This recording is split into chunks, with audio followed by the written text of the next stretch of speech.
ირაკლი კუპრაძე სტუდიაშია, მადლობა ირაკლი. ძალიან დაძაბული ფაზა არის, რა თქმა უნდა, ნებისმიერი არჩევნების სამზადის ეტაპი. პრობლემური არის ერთი პოლიტიკური პარტიისთვისაც კი, როდესაც მათ უწევთ პარტიის შიგნით კანდიდატებზე შეთანხმება. ამ თემაზე ჩვენ რა თქმა უნდა ძირითადად ამაზე უნდა ვილაპარაკოთ, მაგრამ გადაცემის დასაწყისში მაინც მინდა ვახსენოთ დღევანდელი სასამართლო გადაწყვეტილებები. ვერ ვიტყოდი რომ გამონაკლისი შემთხვევა არის ეს დღე, წინა ვითარებას თუ გავიხსენებთ, ზუსტად ანალოგიური ვითარება იყო, როდესაც დილით გაათავისუფლა მოსამართლემ გადაწყვეტილება მიიღო გათავისუფლების შესახებ პატიმრის და იმავე დღეს იგივე მზიამაღლობელს მიუსაჯა და ასე შემდეგ. დღესაც დილით ჩვენ გათავისუფლების შესახებ მოვისმინეთ გადაწყვეტილება, ამას მოყვა აცხადია სრულიად ბუნებრივი რეაქცია საზოგადოების, ახლობლების და ამის შემდეგ მოვისმინეთ გადაწყვეტილება 4 წელიწადნახევრიან სასჯელზე ახალგაზრდა კაცისა. ძალიან დიდი უსამართლობა არის და ძალიან რთულია ამ ყველაფრის რეალურ დროში წარმოდგენა და შეგუება იმასთან, რომ ეს ამბავი, ეს უსამართლობა მართლაც 4 წელიწადნახევარი კიდევ შეიძლება გაგრძელდეს. რა სიტყვით ამ გადაწყვეტილებებზე, რას ნიშნავს თავისთავად აი ერთი და იგივე დღეს ამ ტექნოლოგიით გადაწყვეტილების მიღება, რაზე უნდა მიუთითებდეს ქართული ოცნებიდან. მოგესალმებით. ულოცავ თედო აბრამოვს თავისუფლებას, თუმცა ჩვენ ყველას ნათლად უნდა გვესმოდეს, რომ ხელისუფლება თამაშობს კონკრეტული პოლიტიკური სტრატეგიით. დღეს სასამართლო არ არის დამოუკიდებელი არც გათავისუფლებულ პირებთან მიმართებით და არც პატიმრობაში დატოვებულ პირებთან დაკავშირებით. ეს არის კონკრეტული პოლიტიკური სტრატეგია მოქალაქეების გონის ცნობიერების წინააღმდეგ, მათ უნდათ რომ შექმნან ინგლისურ ტერმინოლოგიაში კარგად ჟღერს ხოლმე შერეული, აღრეული ემოციების მიქსი უნდათ გააკეთონ. კი, უნდათ რომ ემოციების აღრევა გააკეთონ, თითქოს და რაღაც კარგი ხდება, თითქოს და რაღაც პოზიტიური ხდება, თითქოს სასამართლოს შეუძლია იყოს გაბედული, თავისუფალი, სამართლიანი კანონისმიერი, მაგრამ სინამდვილეში ვხედავთ ძალიან მარტივ მოცემულობას, რომ უბრალოდ იმისთვის, რომ ყველა კვლევაში ამოწო, ქართული ოცნების მხარდამჭერებიც კი ვერ ხდებიან, რატომ არიან დაკავებული ეს ახალგაზრდები, სრული უმრავლესობა ვერ ხვდება და ამბობს რომ კი უნდა გათავისუფლდნენ პოლიტიკური პატიმრები. ამ განწყობის თითქოს და განწყობის შესაქმნელად რომ ვინც დამნაშავეა ის დაიჯება, ვინც არ არის დამნაშავე ის გათავისუფლდება. შერეული ემოციების აღრევისთვის აკეთებენ ამ პოლიტიკურ სტრატეგიულ ხაზს, დგამენ პროპაგანდისტული ხაზია სინამდვილეში, თორემ რომ ავიღოთ ორი მნიშვნელოვანი საქმე, სადაც გამართლდა ახობაძე და აბრამოვი, ორივე საქმე ეხებოდა ნარკოტიკების ჩადებას. ანუ კონკრეტულ მოქალაქეებს ედავებოდნენ დიდი რაოდენობით ნარკოტიკული საშუალების შეძენას, შენახვას, ტარებას თუ რაღაც გაუგებარი მოცემულობა არსებობდა, სადაც ბრალდების საგანი იყო 8-დან 20 წლამდე, ანუ უვადო თავისუფლების აღკვეთა. უვადოდ ადამიანებს უშვებდნენ ციხეში, სადაც თურმე ბრალი არ არსებულა. და ხო წარმოგიდგენიათ გვერდით რა ხდება. ეს შეკერილი საქმეები ძალიან დაბალი სტანდარტით იყო მოძიებული მტკიცებულებები, რომელიც სტანდარტი არ აღებდა სინამდვილეში. სხვაგან არის სტანდარტი, სადაც თვეების განმავლობაში ამის თაობაზე ინფორმაცია სასამართლოსაც ჰქონდა და როგორც მინიმუმ პროკურატურები არ არსებობდა. იყო ამ მტკიცებულებების არ არსებობდა. პროკურატურა პასუხისმგებელი იყო და მოსამართლე იყო პასუხისმგებელი, როცა მტკიცებულებების არ არსებობის ფონზე დააკმაყოფილა შუამდგომლობა თუნდაც წინასწარი პატიმრობის შესახებ. წინასწარ პატიმრობაში გაუშვა ადამიანები, სადაც ბრალდებას არ ქონდა მტკიცებულებები წარმოდგენილი. უბრალოდ სიყალბეზე იყო დაყრდნობილი. ის ცნობილი უფრო გახმაურებული საქმეები, ეგრეთ წოდებული 11-ეული და მეორე ასევე მრავალრიცხოვანი შემადგენლობით, ხო? ადამიანები დააკავეს ჯგუფურ ძალადობაზე ლამის სახელმწიფო გადატრიალების მუხლით, სადაც ფიზიკურად ეს ადამიანები ერთმანეთს არ იცნობდნენ. ციხეში, საპატიმროში, საკანში გაიცნეს ერთმანეთი ვეფხია კასრაძემ, ჩვენმა თანამებრძოლმა, ვასილ კაძელაშვილმა, იმ ზვიად ცეცხლაძემ და იმ ახალგაზრდებმა, რომლებმაც უბრალოდ ფიზიკურად არ იციან, რატო დააკავეს. ანდრო ჭიჭინაძე რატო ზის ციხეში არავინ არ იცის. ვინმე მიცის და ამას უპასუხეს სწორედ მათ შორის ქართული ოცნების მხარდამჭერების განწყობას უპასუხეს, რომ ეს ადამიანები საპატიმროში არ უნდა ისხდნენ.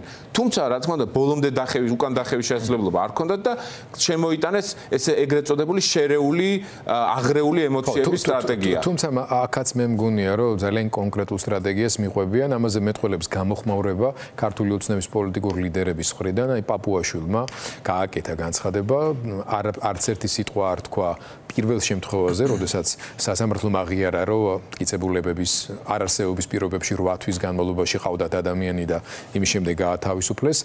მაგრამ ხაზგასმით გამოეხმაურა და მეტიც ევროკავშირის წევრი ქვეყნების საელჩოებს დადობრალი იმაში, რომ 4 წელიწად ნახევარი მიესაჯა ახალგაზრდას მის სიმტკიცებით თითქოს კოქტეილის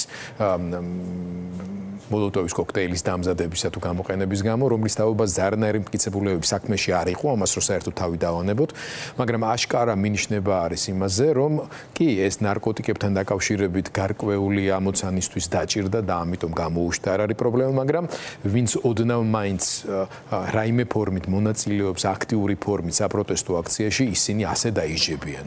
ანუ აქაც რაღაც გარკვეული სტრატეგია შეიმჩნევა და სამწუხაროდ უკვე შეგვიძლია ვთქვათ ნათლად, რომ დაახლოებით მსგავსი ბრალდებებით მიმდინარე სასამართლო პროცესები ამ ასეთი გადაწყვეტილებებით დასრულდება. მოლოდინი არსებობს ამის. სანამ ძირითად თემაზე დავიწყებთ საუბარს და ყველა საინტერესებს რა ეტაპზეა თქვენსა და გახარიას პარტიას შორის მოლაპარაკებები, პატარა ინფორმაციას წავიკითხავ, რომელიც საინტერესო არის, თუმცა არ არის საგანგაშო, თუმცა ყურადღება მისაქცევი.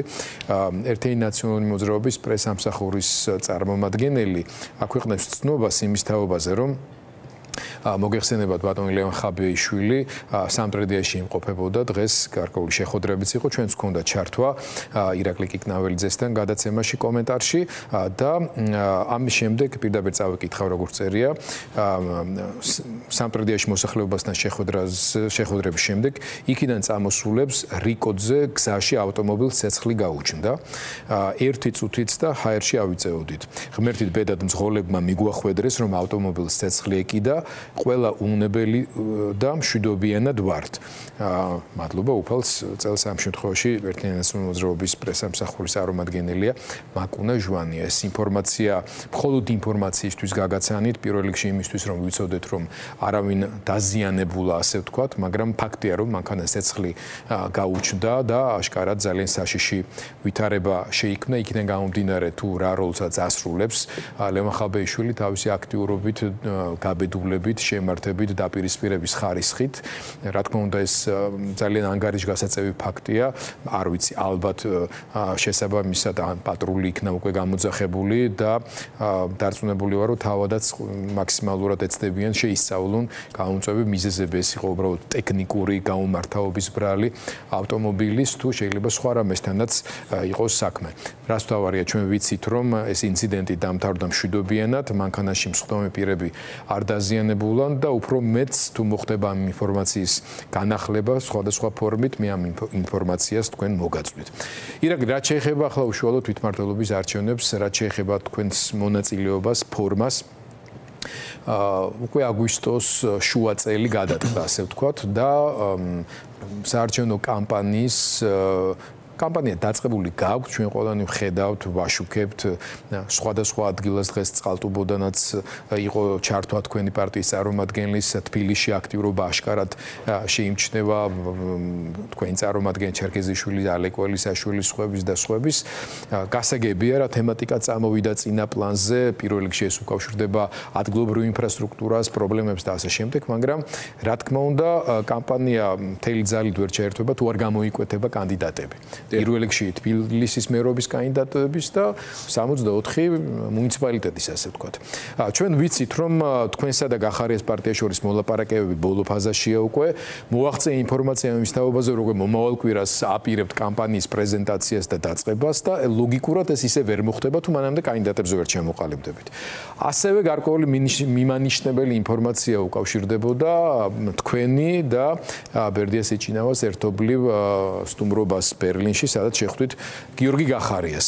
ამის თაობაზე ექსკლუზიური კადრები აღმოჩნდა ერთ-ერთ ასე ვთქვათ პროპაგანდისტულ არხზე, ხო? ნუ ის რო ალბათ გითვალთვალებდნენ, ალბათ ამის თაობაზე წარმოდგენა გექნებოდათ, მაგრამ თავისთავად ამაში არც დასამალი არაფერი არ იყო და არც გასაოცარი და გასაკვირი. ახლა ყველას გვაინტერესებს, როგორ ჩაიარა ამ შეხვედრებმა, თქვენმა კომუნიკაციამ საპატიმროში იმყოფ უშუალოდ ძლიერი საქართველოს ლიდერებთან და რა ეტაპზე ხართ?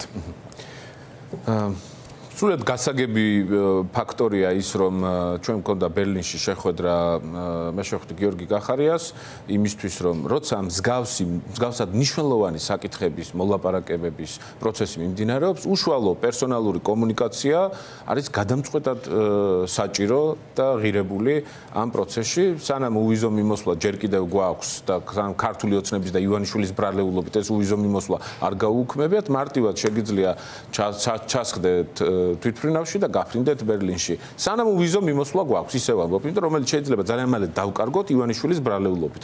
რაც არ უნდა მოხდეს, სამწუხაროა ძალიან თუ მოხდება, მაგრამ ივანიშვილი ყველაფერს აკეთებს იმისთვის, რომ ქართულ ხალხს არ ქონდეს უვიზო მიმოსვლის შესაძლებლობა ევროკავშირში. ჩვენ მქონდა ეს შეხვედრა, ვისაუბრეთ რა თქმა უნდა მთელ საქართველოზე, მათ შორის კანდიდატებზე, მათ შორის თბილისის მერობის კანდიდატზე, ვისაუბრეთ ზოგად პოლიტიკურ საკითხებზე, ვისაუბრეთ ევროპაში არსებულ პოლიტიკურ ლანდშაფტზე, როგორ შეიძლება ჩვენ სწრაფი ეფექტური კომუნიკაცია გქონდეს ევროპელ პოლიტიკოსებთან და ლიდერებთან. გიორგი კახარიას ამ შემთხვევაში იქ ყოფნის პირობებში აქვს მეტი შესაძლებლობა, რომ ევროკავშირის წევრ ქვეყნებს დიდ ბრიტანეთში გამართოს ეს შეხვედრები. რა თქმა უნდა, ეს ეხება პოლიტპატიმრებსაც და საქართველოს ბედსაც და მნიშვნელოვან საკითხებს, რომელიც დღის წესრიგში საერთოდ დგას. რა თქმა უნდა, ის ყველა ნაბიჯი, რომელსაც მე ჩემი გუნდი დგამს, არის შეთანხმებული პარტიის დამფუძნებლებთან და ლიდერებთან, მამუკა ხაზარაძესთან და ბადრი ჯაფარიძესთან, რომლებიც ამჟამადაც საპატიმროში იმყოფებიან. მე მინდა გავახსენო საზოგადოებას და უთხრა, რომ გარდა იმისა, რომ პირველმა ინსტანციამ მათ 8 თვიანი პატიმრობა მიუსაჯა, მეორე ინსტანციამ მათ უკვე სააპელაციო სასამართლომ ძალაში დატოვა პირველი ინსტანციის გადაწყვეტილებას, ყოველგვარი ზეპირიმოსმენის გარეშე პირდაპირ გამოიტანა გადაწყვეტილება და დატოვა ისინი საფრთხეს. რა თქმა უნდა, ეს მოლოდინი გქონდა, რა თქმა უნდა, იგივე მოლოდინი გვაქვს უზენაეს სასამართლოსთან მიმართებით. ჩვენ ეს ამ სამართლებრივი პროცესის გავლა გვჭირდება იმისთვის, რომ ეს საქმეები ყველა წავიღოთ შემდეგ სტრასბურგში და ვიდაოთ ადამიანის უფლებების ევროპულ სასამართლოში, სადაც რეალურად არსებობს შესაძლებლობა, რომ დაამტკიცოს შენ სიმართლე, მურსის სასამართლოში სიმართლის დამტკიცების შანსები ფიზიკურად არ არსებობს, ყველა მათი გადაწყვეტილება არის პოლიტიკური სპეკულაცია ან პროპაგანდისკენ გადადგმული ნაბიჯი. ეს მოლაპარაკება არსებობს, გიდასტურებთ იმასაც, რომ მომდევნო კვირაში ჩვენ გვექნება კამპანიის გახსნა, ჩვენ დავასახელებთ როგორც მინიმუმ თბილისის ლიდერშიპს, ვინც იქნება ბრძოლაში, მათ შორის თბილისის მერობის კანდიდატს. ფინალურ ეტაპზე ვიმყოფებით ამ მოლაპარაკების ცირედი, მაგრამ მნიშვნელოვანი დეტალებია დარჩენილი. არსებობს უკვე პირობება, რომლის გარშემოც ერთის მხრივ თქვენს მიერ ჩატარებული სოციოლოგიურმა კვლევებმა მიგანიშნა და მეორეს მხრივ მოხერხდა, შედგა კონსენსუსი ორ პოლიტიკურ პარტიას შორის. უნდა ითქვას, რომ სოციოლოგიურმა კვლევებმა მიგვანიშნა რამდენიმე ადამიანზე, მათ შორის იყვნენ პარტიულები და მათ შორის არაპარტიულები. დიდი აურზაური მოყვა მერაბ სეფაშვილის კანდიდატურას და ამაზე მინდა რომ მოკლედ თქვა, მერაბ სეფაშვილის თავადაც არ გვითქვამს, როცა მისი სახელი კვლევაში ჩაუშვით, დავტესტეთ. თუმცა მის სახელმდებარი რეალურად ფიგურირებს. ნამდვილად იყო კვლევაში, დავტესტეთ არა როგორც მერობის კანდიდატი, არამედ როგორც ადამიანი, რომელსაც გვაინტერესებდა როგორ უყურებდა საზოგადოება და აღმოჩნდა სრული სიმართლე, რომ მას იცნობს ტოტალურად მთელი საქართველო, ძალიან დიდ პატივს ცემს საქართველოს სრული უმრავლესობა, ნდობას უცხადებს, უყურებს მის განვლილ ცხოვრებას ამდენი წლის განმავლობაში და ეს ძალიან ღირებული მაჩვენებელი იყო ჩვენთვის, თუმცა არ ყოფილა დატესტილი რაიმე ტიპის კონკრეტულ პოზიციაზე ზოგადი ხედვა იყო. მასთან მოლაპარაკებაც კი არ ყოფილა არანაირ პოლიტიკურ საქმიანობაზე. ჩვენ ბევრი ადამიანი დავტესტეთ. უბრალოდ ალბათ მერაბი როგორც ერთ-ერთი ყველაზე საინტერესო და აქტუალური ქართული საზოგადოებისთვის, ამიტომ გახმაურდა უფრო მისი ვერსია. ვიცით რომ კვლევის შინაარსი არის რომ მოქალაქეებს ეკითხებიან და ალბათ ვიღაც მოქალაქემ თქვა, რომ ბევრი საზოგადოებრივი სახე დავტესტეთ, გამოვიკულიეთ მათი რეიტინგები და მინდა ვთქვა, რომ ერთ კონკრეტულ კანდიდატზე, ერთ კონკრეტულ პერსონაჟზე არ იყო რაღაც უზარმაზარი უპირატესობა. თანაბრობა არსებობდა 5-6 კანდიდატზე, რომლებიც ყველა ღირებულია, ვიზეც არ უნდა შევთანხმდეს ჩვენი. აი ამ ეგრეთ წოდებულ მოკლესიაში, short list-ში მერაბი განიხილეთ მაინც როგორც კანდიდატი მერაბის. კუწფელად ვიტყვი, არ ყოფილა. მერაბს შევეშვათ, ასე ვთქვათ და მერაბიც მოვასვენოთ და ამ თემასთან დაკავშირებული სპეკულაციებსაც წერტილი მერაბი საზოგადოება გამოხატა ინტერესის მისმენად. კი ბატონო, ეხლა რაც შეეხება უკვე სერიოზულად გადაწყვეტილებებს. 5-6 კაცი და თუ კი კვლევამ გიჩვენათ რომ ქალიც მათ შორის. ქალიც. ერთი ქალი. როგორც ხო გამოიკვეთა ამ შემადგენლობას. ხო, თავისთავად ეს ძალიან საინტერესო და მნიშვნელოვანი რამ არის, იმიტომ რომ ქართულმა ოცნებამ უკვე დაასახელა კანდიდატები მოგეხსენებათ და ერთ-ერთი ყველაზე თვალში მოსახვედრი და ჩემი აზრით დასაბუთებულად საპრეტენზიო საზოგადოების მხრიდან, ვისაც აინტერესებს საერთოდ მათ ვინეყოლებათ, არის ზუსტად ის, რომ ტოტალურად მამაკაცებისაგან დაკომპლექტებული კანდიდატებია 25 კაცი გუნდი წარდგინეს, სადაც 25 კაცი იყო. ამიტომ იმედი გვაქვს, რომ ოპოზიციური ფლანგის მხრიდან მონაწილე პოლიტიკური სუბიექტები ამას ანგარის გაუწევენ. ჩვენ წინა არჩევნებზე ვიყავით პირველი პარტია, სადაც ყველაზე მეტი ქალი იყო, მათ შორის მოწინავე ადგილებზე წარმატებული. აი თქვენ თავად თქვით, რომ სოციოლოგიურ კვლევებში დიდად განსხვავებული მონაცემები არ დადგა. ჩემი აზრით 50-მდე ადამიანი დაწესდა 5-6 ხო დარჩა. კი, მოწინავე. აი ამ 5-6-ში ტრიალებთ ალბათ, ან უკვე იტრიალეთ და რაღაც შედეგამდე მიღებული, მაგრამ რო ყოფილიყო რომელიმე მნიშვნელოვნად განსხვავებული ძალიან დიდ გავლენას გაგიადვილდებოდა და გააწყობოდა. ანუ გაგირთულდათ გადაწყვეტილების მიღება, იმიტომ რომ რო სოციოლოგია არ გიჩვენს იქ სხვა ფაქტორების მეშვეობით ხდება გადაწყვეტილება. ფაქტორებია და ბევრი ფაქტორია არის ეს ფაქტორები. მე როგორც ვატყო თქვენ ამ მომენტისთვის არ ხართ მზად რომ დაასახელოთ ეს კანდიდატი ამ სტუდიაში. ჩვენ გავაკეთოთ ღონისძიებაზე კამპანიის მაგრამ თქვენთვის მაინც თქვენ თუ გაქვთ უკვე ჩამოყალიბებული და თუ ხართ უკვე შეთანხმებულები ვინმეზე და რა იყო ის ფაქტორები და კრიტერიუმები რაზე დაყრდნობითაც მიიღეთ გადაწყვეტილება.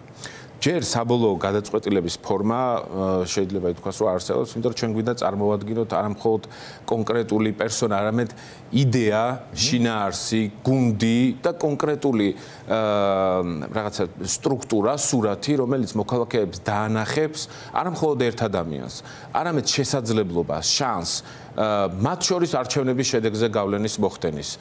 აქ არ იგულისხმება ის ოლიმპიური პრინციპი არჩევნებში მონაწილეობის. ჩვენი მთავარი მიზანია ის, რომ ივანიშვილს შევუქმნათ მაქსიმალური დისკომფორტი, 23%-იან კახი კალაძეს არ მივცეთ შესაძლებლობას და ქართულ ოცნებას, მარტო კახი კალაძეს არ ეხება. 23%-იან ქართულ ოცნებას და კახი კალაძეს არ მივცეთ შესაძლებლობა დედაქალაქი ჩაიგდოს ხელში და ეს შემდეგ ძალაუფლება, რომელსაც სამწუხაროდ ჩვენი უმოქმედობით, ბოიკოტზე სწორებით და შემდეგ ვაძლევთ ამის შესაძლებლობას კალაძეს და ივანიშვილს, შემდეგ ეს ძალაუფლება გამოიყენოს ისევ ხალხის წინააღმდეგ. რეპრესიებისთვის, ბიუჯეტის ხრისთვის 1.5 მილიარდი იქნება თბილისის ბიუჯეტი, რომელსაც ქართული ოცნება გამოიყენებს მხოლოდ და მხოლოდ ქართველი ხალხის და თბილისელების წინააღმდეგ. ამაში ყველა ხო დარწმუნებული ვართ. ხო ვნახეთ ეს ყველაფერი, ვნახეთ ჩანაცვლებული მერის მოადგილეები, ვნახეთ კორუფციისთვის დასჯილი მოქალაქე ქართული ოცნების წევრები. ამ ვითარებაში არანაირი განცდა არ არსებობს, რომ ისინი რაიმე სასიკეთოს მაინც გააკეთებენ. ერთი და იგივე დაპირებები ჰქონდათ, რომელიც ვერც ერთი ვერ შეასრულა 8 წლის განმავლობაში. კახა კალაძემ გამოვიდა ეხლა და თქვა, რომ მშვიდობა საქართველოს, მეტი სიკეთე თბილისს. ეს იყო სლოგანი. დაპირებაც ვერ გამოიტანეს. გიორგი, ამ პირობებში, როცა დაპირებაც ვერ გამოხს, რა, დიღმის ჭალები მოაწესრიგეს, მეტროები შეფუთეს, მეტრო ვერ გადაღებეს, პლასტიკატი ვერ ააკრეს, უხეშად ვიტყვი, მაგრამ პლასტიკატი ვერ გააკრეს მეტროს სახურავზე, ხო, ჭერზე. ანუ რისი თქმა შეიძლება? არაფერი. ამ ვითარებაში, რა თქმა უნდა, რეპრესიისთვის გამოიყენებს თავის ძალაუფლებას და მოქალაქეებს აქვთ შანსი, რომ თუ 23% უჭერს ქართულ ოცნებას მხარს და უჭერს 23% და არა მეტი, ისიც ძალადობის ზეწოლის ადმინისტრაციული რესურსის ხარჯზე, აქეთ არის მხოლოდ 4 კოალიციას ქონდა 66%, ახლა ჯერი დარჩენილია მოქალაქეებზე, რომ რა ურჩევნიათ პასიურ ვითარებაში გაატანონ ეს ძალაუფლება, იარაღი მისცენ ხელში ქართულ ოცნებას და ივანიშვილს, რომელსაც ისევ ჩვენ გვესვრის, თუ გავწიოთ ერთად წინააღმდეგობა, მივიდეთ არჩევნებზე და უბრალოდ არჩევანი გავაკეთოთ. არჩევანი გავაკეთოთ რუს ივანიშვილს და აქეთ შესაძლებლობას და შანსს შორის, რომელიც არის რეალური ნამდვილად 66-დან 23%-მდე გაყალბების მაჩვენებელი. იმდენად მაღალი უნდა იყოს, გიორგი, ეს რომ ამოქაჩოს, რომ თოფიანი კაცი დაჭირდება. ურნები უნდა გაიტაცონ ამას. დავაზუსტოთ ახლა ერთი დეტალი. თქვენ თავად ახსენეთ, რომ 4 კოალიციის ერთობლივად მონაწილეობის შემთხვევაში. ამ 4 კოალიციას ხო მოქალაქეები წარმოადგენენ. ეს იქნებოდა პროპორცია. ახლა ვიცით, რომ ნაწილი ორი კოალიცია როგორც მინდა, ორი. ეხლა პარტიების და სუბიექტების მიხედვით, მოდი ნუ არ დავთვალოთ ამას, ხო? იქით ამბობ. მოქალაქეებად დავთვალოთ. 66% მოქალაქეების 23%. ჩემ შეკითხვა რაში მდგომარეობს და ის უკავშირდება ისევ კანდიდატურაზე შეთანხმებას. როდესაც მე გისვავთ შეკითხვებს იმ ამოცანაზე, რომელიც უნდა კონდეს თქვენ საარჩევნო კამპანიას, ეს პირველ რიგში ჩემი აზრით უკავშირდებოდა ამოცანას, რომ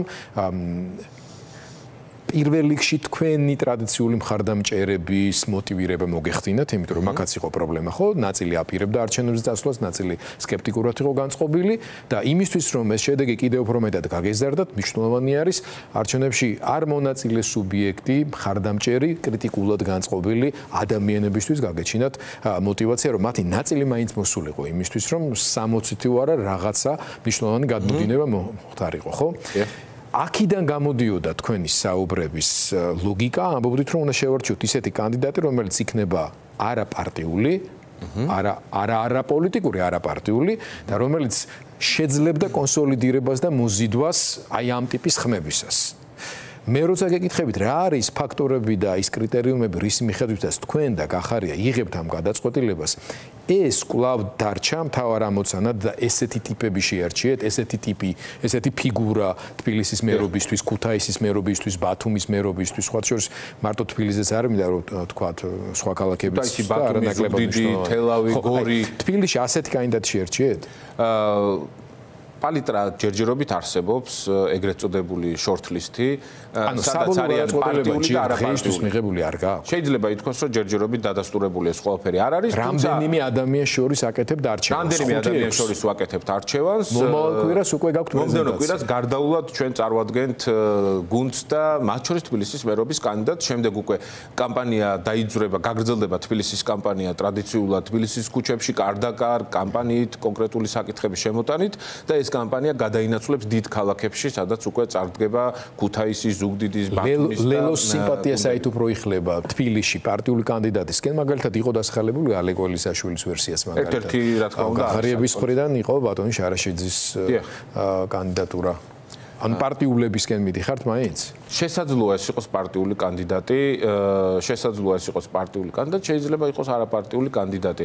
ყოველ შემთხვევაში ჩვენთან გამოკვეთილად საუბრობდნენ და საზოგადოება საუბრობდა, იმიტომ რომ ეს მოლოდინი არსებობდა, ალეკოს უბრძოლია ამ ქალაქისთვის, ძალიან მებრძოლი, გამოცდილი ადამიანია, კარგად იცნობს თბილისს, მას შეიძლება ითქვას, რომ მოგებული აქვს თბილისის არჩევნები 2017 წელს, ამიტომ მისი კანდიდატურა რომ იყო განხილვის საგანი და არის განხილვის საგანი, ეს უცნაური ნამდვილად არ არის. გიორგის რაც შეეხება გიორგი არის ერთ-ერთი გამოცდილი საჯარო მოხელე, რომელსაც მრავალწლიანი გამოცდილება აქვს და თავის მხრივ ისიც ასევე კარგად იცნობს, კარგი რეპუტაციით სარგებლობს, კარგად იცნობს თბილისს.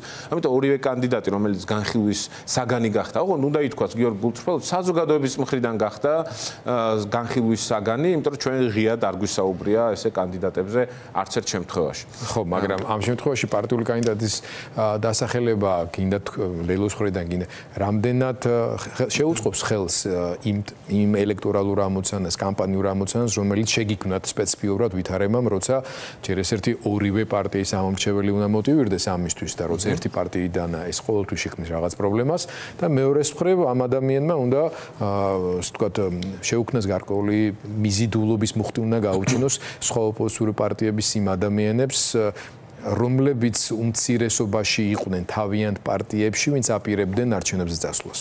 კი ბატონო, პირველ რიგში ჩვენ ლელოსა და გახარიას გუნდს აქვს სრულიად გააზრებული, რომ ეს შეთანხმება არ ხდება კონკრეტული კანდიდატის გარშემო. ეს შეთანხმება ხდება კონკრეტული იდეის გარშემო, რომ ბრძოლის გაჩერება არ შეიძლება და ყველგან, ყველა ვითარებაში, მიუხედავად იმისა, რამდენად უსამართლო, რამდენად წესების დაუცველობის პირობებში, რამდენად რეპრესიულად გვიყურებს, გვექცევა ქართული ოცნება, მათ შორის ჩვენი ლიდერები საპატიმროში არიან, მიუხედავად ამისა, უნდა ვიბრძოლოთ და არ მივცეთ ქართულ ოცნებას ძალაუფლების კონსოლიდაციის შესაძლებლობა. ამ პრინციპიდან გამომდინარე ვუყურებთ და ჩვენთვისაც ეს არის მნიშვნელოვანი, რომ დავარწმუნოთ იქეთ მყოფი დანარჩენი დაახლოებით 70%-მდე მოქალაქე მაგალითად თბილისში იმისთვის რომ წავიდეს არჩევნებზე და ეს შანსი გამოიყენოს. აქ კანდიდატი უნდა იყოს კი გეთანხმებით რომ შემკრები მის მიმართ არ უნდა არსებობდეს წყენები, პრეტენზიები, უნდა იყოს კეთილსინდისიერების და ბრძოლის განცდა, მაგრამ ამის მიღმა მთავარია რომ პრინციპზე შევთანხმდეთ მოქალაქეებს და უთხრათ რომ მოქალაქეებო მოგმართავთ თქვენ რომ არ შეიძლება 23%-იან ქართულ ოცნებას გაატანოთ თქვენი 70%-ის მქონე მხარდაჭერის პირობებში მთელი ქალაქი, დედაქალაქი, რომელიც ლამის ნახევარი საქართველოა, ხალხო, 23%-იან ქართულ ოცნებას ვეუბნებით, რომ მოდი არ იბრძოლო და მოდი უბრძოლოთ ჩაიგდე ყველაფერი ხელში. იმ ვითარებაში, სადაც კანდიდატების ხმებიც არ დგებიან, სხვა პოლიტიკოსები სხვა ქალაქებში მიდიან. ამ შემთხვევაში, მაგალითად, მე ჩემს გაუგებარია გირჩი რატო არ აყენებს კანდიდატ თბილისში. იმედია დააყენებენ ამ კანდიდატს, იმიტომ რომ ჩემთან ისაუბრა ამის თავაზე. მე ვნახე, რომ მან თქვა, რომ ის ალბათ თუ კი პარტიაში მხარდაჭერა იქნება ქუთაისის მერობაზე იყრის კენჭს. იმედია, რომ გირჩს ეყოლება თბილისში კანდიდატი. ალბათ არ ნიშნავს, რომ თბილისში კანდიდატი არ ეყოლება. იმედი მაქვს, რომ ეყოლებოდა. ანუ აქცენტი ქუთაისზე გადააქვთ და დედაქალაქის გადატანის იდეაზე. ჯერ არ ვიცით, თბილისში ალბათ ეყოლება თავისი სხვა. იმედია თბილისში კანდიდატი ეყოლებათ, იმიტომ რომ ეს მნიშვნელოვანი საკითხია და იმედია პოლიტიკური პარტიები, ვინც ყოველ შემთხვევაში თვითონ როგორც ამბობენ, რომ არჩევნები მიაჩნიათ ღირებულოდ ბრძოლის კითხვა დააყენებენ კანდიდატს. მე როგორც გავიგე და მაყურებელმაც გაიგო, რომ თქვენ ხართ ბოლო ფაზაში, მაგრამ ჯერ წერტილი არ დაგისვიათ, ასე ვთქვათ. ვიცით ისიც, რომ სულ 5-6 კაცის გარშემოტრიალებთ უკვე, მაგრამ პოლიტიკოსი იქნება ეს თუ არა პოლიტიკოსი, ამაზე პასუხის გაცემისგან თავს იკავებთ, რადგან საბოლოო შეთანხმება არ არის. რაც შეეხება, აი ჩემი ბოლო კითხვა უკავშირდება საარჩევნო სტრატეგიას, კამპანიურს, ასე ვთქვათ. ქართულმა ოცნებამ თქვენ თავად ახსენეთ, რომ თავის მთავარ საარჩევნო ლოზუნგად სლოგანად გამოიტანა მშვიდობა საქართველოს, მეტის იქეთე ქალაქს, ხო? ანუ ქალაქი კი ფიგურირებს, მაგრამ თავად თვითმმართველობის არჩევნების სიფრთხიდან ამოვიდნენ და მშვიდობასა და ომში, ომი და მშვიდობა აი ამ ნარატივებსა და ამ ხელოვნურ პარადიგმულ დაპირისპირებას შორის არჩიეს კვლავ უკვე ნაცადი ხაზის გატარება, ხო? ამას შემთხვევით არ აკეთებენ. უკრაინაში ომი დამთავრებული არ არის, საფრთხეები რეგიონში კვლავ ნარჩუნდება. მიუხედავად იმისა, რომ სამხრეთ კავკასიაში გრძელვადიანი მშვიდობა, მათ შორის ტრამპის ადმინისტრაციის მნიშვნელოვანი გრძელვადიანი ამოცანად იქცა და კონკრეტული ნაბიჯებიც გადაიდგა. იმედის თვალით უყურებთ დღევანდელ შეხვედრის შედეგებსაც. როგორც ჩანს, ეს იქნება ის, რაზეც კვლავ აქცენტირება მოხდება, ნუ იმ კლიპში ნარს თავისთავად ამაზე მეტყველებს. თქვენი საარჩევნო კამპანიის ძირითადი ხაზი იქნება ესეთი საერთო ეროვნული თემატიკა, იმ გაგებით, რომ რეჟიმის ცვლილების ამოცანა, მათ შორის საგარეო პოლიტიკური ორიენტაციის თემა და ასე შემდეგ, თუ შემოიფარგლება ძირითადად მაინც თვითმმართველობის არჩევნებისთვის დამახასიათებელი მუნიციპალური და ადგილობრივი პრობლემების წინაპლანზე წამოხვევა. ჩვენთვის ორივე მხარე არის მნიშვნელოვანი. ერთი, რა თქმა უნდა, ის რომ ჩვენ ვებრძვით რუსულ რეჟიმს, რუსული რეჟიმი და ივანიშვილი არის მთავარი გამომწვევი მიზეზი ამ ქვეყანაში სიღარიბის, ის რომ პენსიები დაბალია, ის რომ ხელფასები დაბალია, ის რომ სამუშაო ადგილები არსებობს, ის რომ შრომის უსაფრთხოება არის, ის რომ ჯანდაცვა ცუდია, ის რომ განათლება ცუდია, ის რომ ყველა სოციალური საკითხის გარშემოკვლევაში უკიდურესად მძიმე მდგომარეობაშია ქართული ხალხი, ჩვენი ძირითადი სტრატეგია იქნება რა თქმა უნდა რუსული რეჟიმი, რა თქმა უნდა პოლიტპატიმრები და რა თქმა უნდა ის რომ ახალი საპარლამენტო არჩევნები არის კრიზისიდან გამოსვლის ერთადერთი გზა. მაგრამ ასევე იქნება ის ფაქტორი, რომ თუ ადამიანებს ეშინიათ ვერ გამოდიან გარეთ რეპრესიის, მუქარის, სიღარიბის გამო, უნდა გვესმოდეს, რომ ეს არის განპირობებული ყოფითი პრობლემებით, იმ სიღარიბით, რაც ივანიშვილმა ამ ქვეყანაში შექმნა, ის რომ ამ ქვეყანაში 750,000 სოციალურად დაუცველია, გიორგი, ამ ვითარებაში ეს არის სწორედ მათ ხელში რეპრესიის საგანი, რომ სოციალურ დახმარებას მოუხსნი, ის რომ სიღარიბეში ამყოფებ ადამიანებს, ის რომ კორუფცია ჭამს სისტემას და უბრალოდ დასაქმებული ყავს 10,000-ობით ადამიანი, უბრალოდ ყოველგვარი საქმის გარშე. ამიტომ ეს იქნება რა თქმა უნდა ჯამი ყველა ჩვენს იმ პრობლემაზე, რომელიც საზოგადოებას აწუხებს და რა თქმა ეს ჩემთვის მნიშვნელოვანი ფაქტორია და უნდა ვთქვა, ნურავის ეგონება, რომ დღეს ყოფით საკითხებზე საუბარი არის ვიღაცისთვის სასაცილო ან მიუღებელი. ის რომ თავში გვეცემა, ქუჩაში მიმავალს რაღაცები და გვკლავს, ეს არის ადამიანების პრობლემა. კი, 10,000 ავარიული სახლი ამ ქვეყანაში პრობლემაა. კი, ნარკოპოლიტიკა პრობლემაა და მუნიციპალურ დონეზე შეიძლება ამასთან ბრძოლა და მუშაობა. თქვენ ახსენეთ, რომ დღეს გადავიდა ეს პროცესი ხელისუფლების ხელში. დღეს მე მქონდა შეხვედრა თბილისის გამორჩეულ პროფესიონალ ექიმებთან, ნარკოლოგებთან, ფსიქიატრებთან, სადაც ვისაუბრეთ, რომ მუნიციპალურ დონეზე არსებობს იმის ფინანსური შესაძლებლობა, რომ გაიხსნას ყველა რაიონში და მუნიციპალიტეტში ნარკორეაბილიტაციის ცენტრები, იმიტომ რომ ადამიანებს კი არ უნდა რეპრესია, კი არ უნდა დაუპირისპიროს სახელმწიფომ, უნდა შესთავაზოს გამოსავალი, როგორ დაძლიოს ეს დამოკიდებულება. ამიტომ ამ პრობლემებზე საუბარი აუცილებლად იქნება და ჩვენ ვიქნებით ის ხალხი, ვინც ილაპარაკებს ძირითად დიდ პრობლემებზე და მათ შორის ხალხის რეალურ საქმეებს. მადლობა, ირაკლი კუპრაძე, ზველით მომავალ კვირას უფრო მეტ და უკვე კონკრეტულ სიახლეს, როგორც გუნდის მერობის კანდიდატების, ასევე პროგრამის და ძირითადი იდეების პრეზენტაციას მას დავემშვიდობები.